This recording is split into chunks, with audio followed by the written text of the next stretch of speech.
आदरणीय सम्पूर्ण फेसबुक र युट्युब दर्शकवृन्द नमस्कार तसिदेले म दावा शेर्पा अल खाडी मुलुक साउदी अरबमा कार्यरत छु।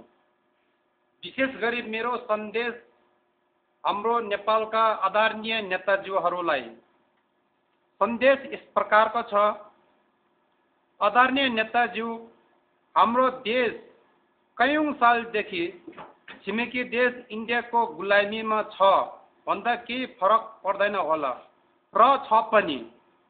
हेर्नुहोस्, आज भोलि इन्डियाले नेपाली जनतामाथि कतिको नाकाबन्दी गरेर कतिको सङ्कटकाल तुल्याएको छ। यति गर्दा पनि हाम्रा नेताहरूको आँखा किन खुल्दैन?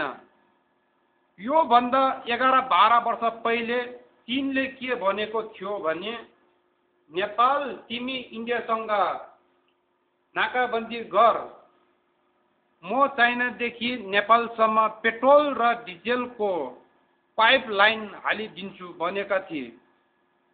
त्यस बेला सोचेको भए आजको यो दिन हेर्न पर्दैन होला नेपालको जनताले। नेताज्यू, अझै पनि आँखा बन्द गरेर नबस्नुहोला, अझै पनि टाइम छ। यही हो मौका, आँखा खोल्नुहोस् र चाइनासँग हात मिलाउनुहोस्। चाइनासँग हात मिलाउँदा हजुरहरूको हात फोरी हुँदैन। प्लिज हात मिलाउनुहोला। हस्, धन्यवाद। नेपाल जिन्दाबाद।